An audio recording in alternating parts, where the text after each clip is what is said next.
Bismillahirrahmanirrahim. Assalamualaikum warahmatullahi wabarakatuh.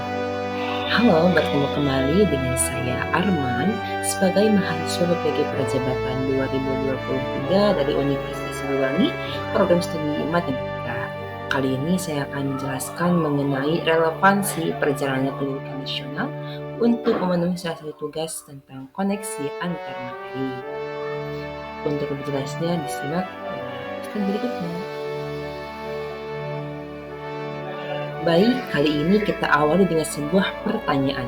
Siapa Bapak Pendidikan Indonesia? Tentu semuanya sudah mengetahui ya bahwa Bapak Pendidikan Indonesia adalah Bapak Ki Hajar Dewantara. Seperti halnya pada gambar yang telah ditunjukkan slide tersebut.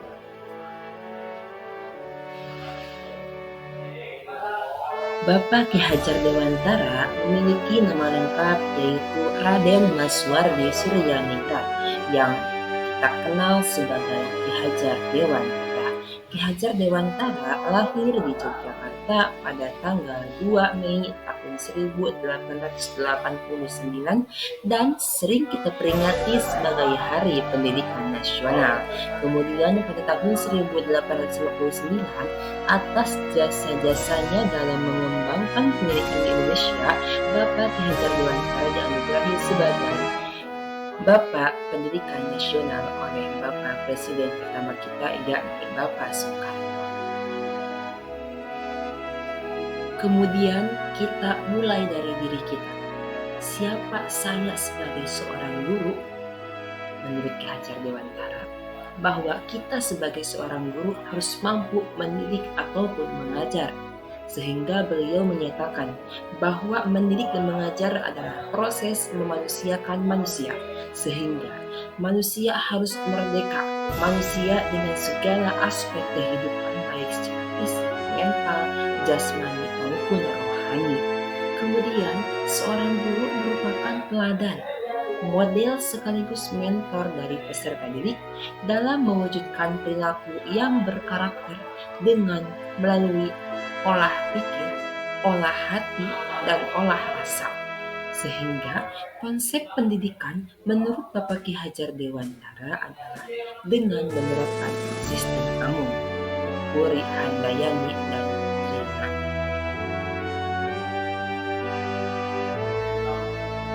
Jika kita berkaca ke belakang atau melihat ke belakang, pendidikan sebelum kemerdekaan itu telah melalui beberapa tahapan, yang mana perjalanan di masa kolonial, yaitu pada penjajahan Portugis dan juga Belanda, terdapat kebijakan pendidikan yang diskriminatif, bahkan menghalangi pertumbuhan pendidikan pribumi.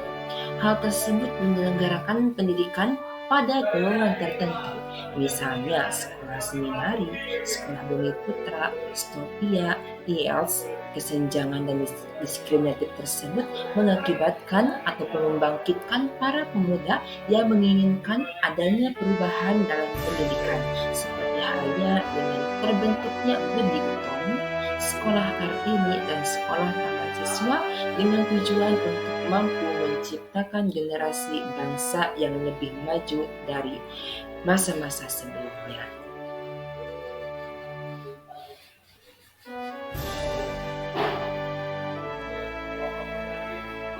Setelah adanya pendidikan pada masa sebelum kemerdekaan, tibalah saatnya pada pendidikan setelah kemerdekaan.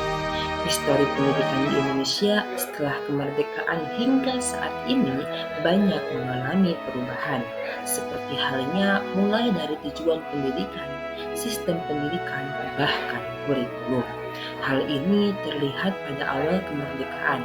Sistem pendidikan di Indonesia masih belum stabil sehingga selalu mengalami perubahan-perubahan sistem, tujuan, bahkan kurikulum.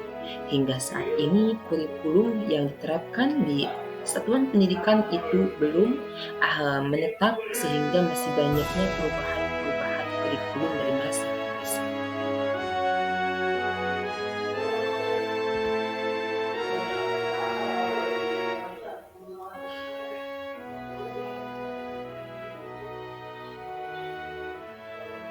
Baik, dicukupkan sekian pemaparan mengenai relevansi pendidikan nasional. Saya Arman pamit undur diri dan mohon diingat ada sebuah eh, perkataan bahwasanya pendidikan adalah kunci suksesnya peradaban dan guru adalah bagian dari pejuangnya. Maka saya sebagai calon guru profesional akan berusaha semaksimal mungkin menciptakan suksesnya sebuah pendidikan dengan cara memberikan pengajaran yang sesuai dengan harapan bangsa.